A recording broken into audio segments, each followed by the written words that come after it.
Market Analysis 21 Desember 2022, kita akan lihat sejenak dari perspektif fundamental atau market updates, apa yang menggerakkan market sampai tadi malam dan juga tambahannya untuk pagi ini. Oke, diawali dengan penggerak sentimen. Kembali kami ingatkan, penggerak sentimen kini sudah berubah atau bergeser dari yang semula terkait dengan kebijakan Fed kemarin, ternyata sudah didapatkan dan akhirnya bergeser kepada kekhawatiran terhadap resesi. Ya, pasar yang awalnya khawatir terhadap inflasi kini justru lebih takut kepada resesi setelah FOMC mengumumkan masih ada kenaikan suku bunga meskipun dengan kecepatan yang cukup lambat. Lalu kemudian berita utama dari China masih akan tetap menggantung di market dan semuanya masih on progress, reopening on progress, tapi semua juga terfokus dengan lonjakan kasus COVID. Jika saja China berhasil mengatasi kasus COVID tersebut, maka kemungkinan kita akan dapatkan kenaikan yang cukup leluasa di pasar ekuitas dan juga di permintaan baik itu minyak dan juga safe haven. Tapi, jika ternyata yang menjadi penghalang adalah COVID, lalu kemudian terjadi penundaan, maka hal tersebut akan langsung fokus kepada kekhawatiran resesi, di mana hal tersebut juga akan membebani ekuitas dan juga menekan permintaan minyak. Di sisi lain, kejutan dari BOJ kemarin menjadi sorotan para pelaku pasar termasuk para pemangku kebijakan. IMF menilai keputusan dari BOJ tersebut masuk akal.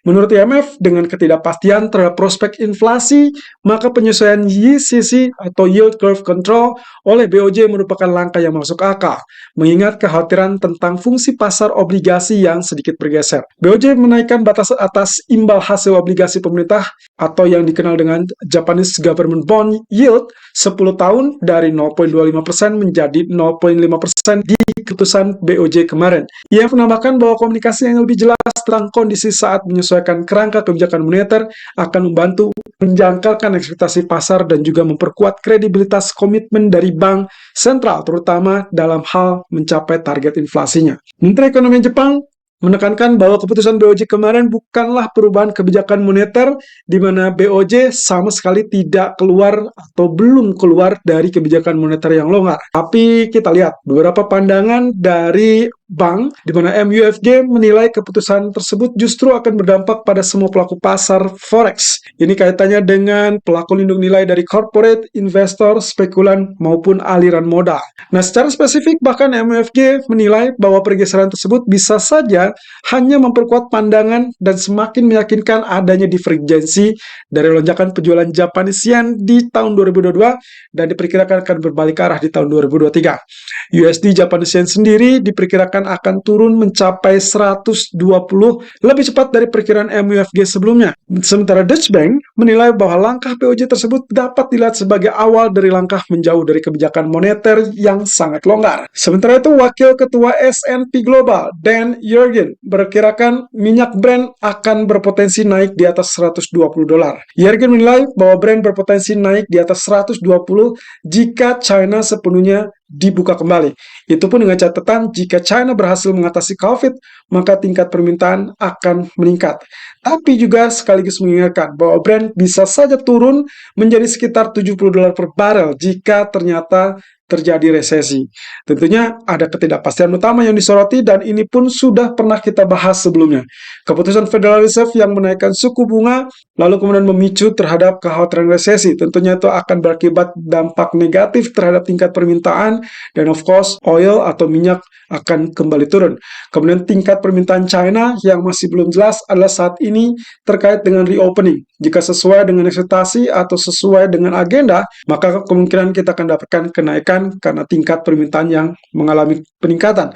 Tapi jika ternyata terhalang oleh COVID dan kemudian tertunda, maka yang akan kita lihat adalah penurunan permintaan dan itu juga akan menjegal kenaikan harga minyak sebelumnya. Lalu kemudian yang tak kalah penting lagi adalah reaksi Rusia terhadap pembatasan harga. Sampai saat ini kita belum melihat realita yang akan diumumkan.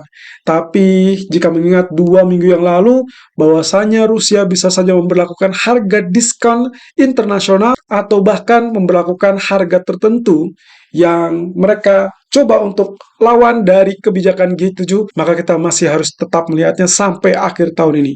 Tapi yang harus diingat adalah minyak Brent harganya selalu di atas harga WTI. Jadi kemungkinan yang dimaksud dengan $120 ini bukanlah harga WTI. Let's see, kalau memang ternyata apa yang disampaikan oleh Yergin tersebut betul-betul terwujud, berarti poinnya adalah tinggal melihat dari dua sisi ini terlebih dulu, yaitu terkait dengan reopening China. Apakah berhasil berjalan sempurna atau justru terganggu oleh COVID. Sementara itu untuk ekonomi kalender malam ini kita akan fokus kepada data Amerika, existing home sales dan CB Consumer Confidence. Existing home sales diperkirakan akan mengalami penguatan di minus 5,4% dari sebelumnya 5,9%. Sementara juga diperkirakan akan mengalami sedikit pelemahan di angka 4,2 M atau 4,2 juta dari sebelumnya 4,43 juta.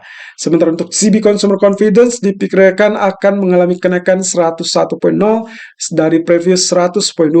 Tentunya yang harus diingat tetap kunci utamanya adalah negative news alias data yang jelek yang dibutuhkan supaya akan memicu terhadap kekhawatiran resesi sehingga nantinya mendorong ekspektasi bahwa Fed tetap dalam potensi kenaikan suku bunga yang lebih rendah. Kita langsung lihat dari DXY Outlook. Untuk grafik daily ternyata berhasil ditutup dengan bearish candle. Tapi satu hal yang cukup unik ataupun yang cukup mencengangkan adalah kaitannya dengan US Treasury Yield yang ternyata ditutup dengan bullish. So, lagi-lagi teman-teman, saya ingatkan bahwa untuk kondisi saat ini terjadi perbedaan antara US Treasury Yield dan US dollar, di mana posisi dolar sedang mengalami pelemahan, sementara US Treasury Yield mengalami kenaikan. Dan fungsinya, kalau misalkan Anda perhatikan di sini, kita belum tahu apakah nantinya akan terjadi rejection sebagai double bottom apa tidak, karena yang jelas candlestick masih tetap ditutup merah dan itu berarti tanda-tanda bahwa bearish masih akan tetap ada untuk US dollar. Nah, dengan demikian area yang harus kita pantau atau yang kita cermati adalah level low dari candlestick bagian ini, itu ada di 103,53.